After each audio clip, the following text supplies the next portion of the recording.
I just want to do a quick talk about, and it's not something that you're going to do right when you start your business. Like when I first started, I pretty much was taking like whatever jobs I could get just to get the workflow, get the money coming in. And then as business grew, I was able to be a little bit more picky about what jobs I was taking. For example, I decided I don't like to do like patio repairs, brick paver repairs that much. So I'll do minor ones, but I will no longer do major leveling or repairs to the foundation of the patio. I just don't have the equipment for it. It takes too much time, and I end up making less money because of it. So I just pass on those now. But in the beginning, I would take those jobs and hate life doing them. So that's kind of the point of this video, is to kind of figure out what you're good at and stick with that. Again, in the beginning, you may have to take some jobs that you don't want to do just because you need the money. And then the other part of the video is just moving off customers that you no longer want to work with because of personalities and things like that. So I've got some customers in the last couple of years that call what you want, moving off. I'm firing the customer, and they were some of my highest paying jobs. I had some Christmas light jobs that I did that were I think the one was like $8,000, the other one's like $4,000. But the problem that I had was they took so long that I really wasn't making more money doing them. I was spending so much time on these couple of jobs, and then when you put that many lights on a house, residential, trees, whatever, you're gonna have issues. So you're going back to these homes, fixing them, and the other problem was the customers just they didn't really appreciate it. They were wealthy. You would think because they were small business owners themselves. One of them, honestly, they're both probably closer to like medium-sized business owners.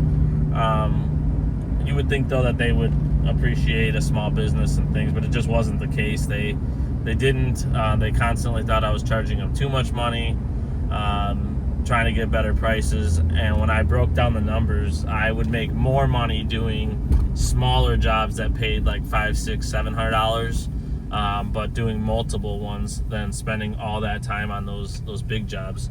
So I moved off of them. Some people would probably think that's crazy to move off of $12,000 or whatever $1,000 between two jobs. And I've moved off other jobs as well because it's just not worth my time.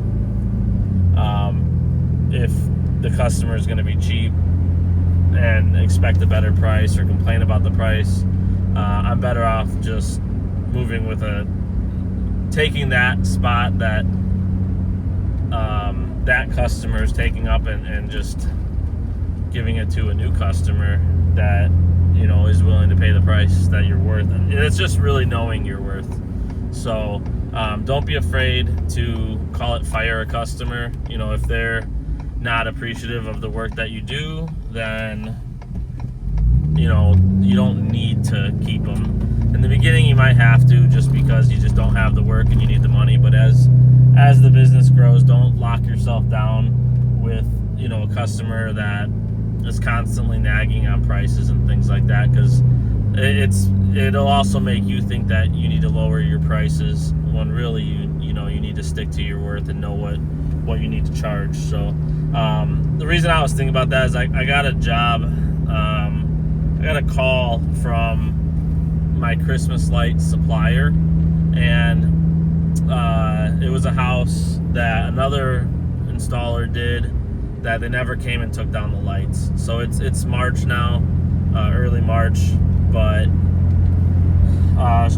she basically asked, can you take down the lights, and then you can keep the materials, which materials are very expensive for commercial grade Christmas lights.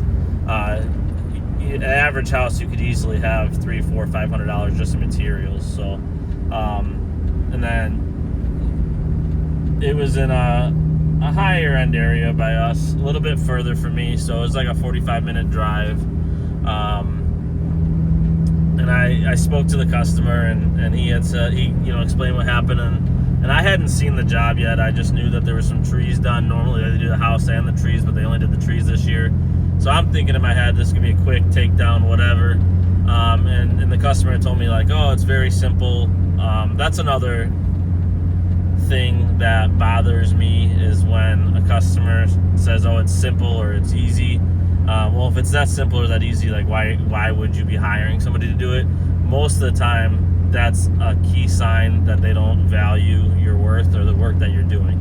Not always, but that's something I've learned over the years, is if I hear those terms on the phone before I even start doing the project, that, oh, it's an easy job, or it's simple, or it's not hard, or I would do it myself, but I don't have the time, or whatever, like those are signs that the customer's not expecting to pay a lot of money. And I'm not saying you should charge somebody a lot of money and rip them off or anything like that, but those are just key signs that I've found over the years. So I get out to this job today, and he had told me, oh, they only charged me $500 or $600, and I'm thinking, okay, this is gonna be a quick, simple job. Well, there was 3 trees. They were super tall, tons of lights. I only got through, it took me 2 hours that I was there removing the lights, and I didn't even get it all done. I got to go back because I had to go pick up my daughter. So I'm going to end up going back in the morning. And the trees are nasty. They're like those trees that are just covered in algae, and I feel like I swallowed enough to kill me. But yeah, so thinking about that, I'm gonna basically have to tell the customer, like, at $500 to $600, I'm just not interested. It's gonna take me half a day's worth of work to put them up, and 2 to 3 hours taking them down. It's just not worth $500 to $600 of my time. And it's a 45-minute drive. I'm better off selling a job for $500 that takes me a half hour. That's typically when it's holiday lighting. A lot of these jobs, it's $500, $600. It's not taking me more than an hour to do the work. So for me to drive almost an hour, spend a half a day, and then drive back for that money, it just wouldn't be worth it.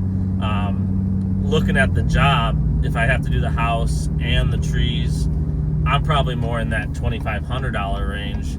So, and that's really, as I was taking these lights down, my thought was, the reason that the installer didn't show back up to take the lights back down, and he never came out to finish the house, because he doesn't want to. He sold the job too cheap.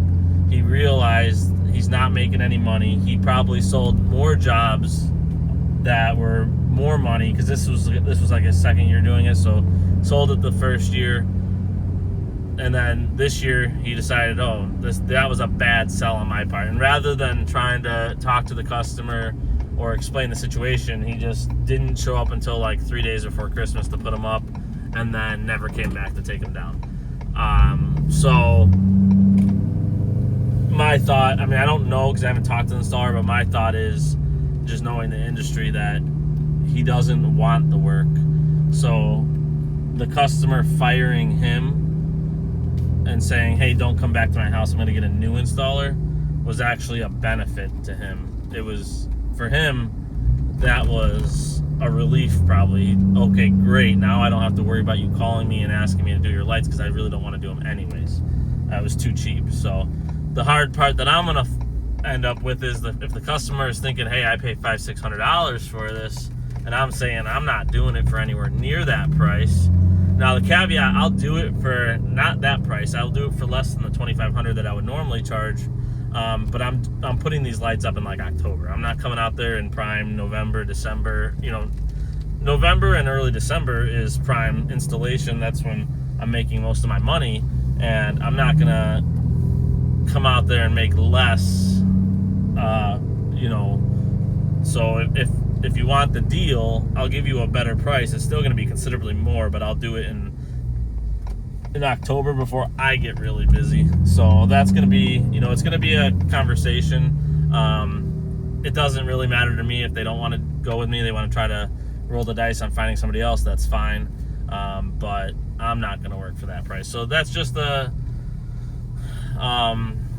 topic of this video. Don't take cheap jobs. Don't try not to underquote. Don't let people talk you down, and don't be afraid to fire a customer that's either disrespectful or not valuing the work that you do.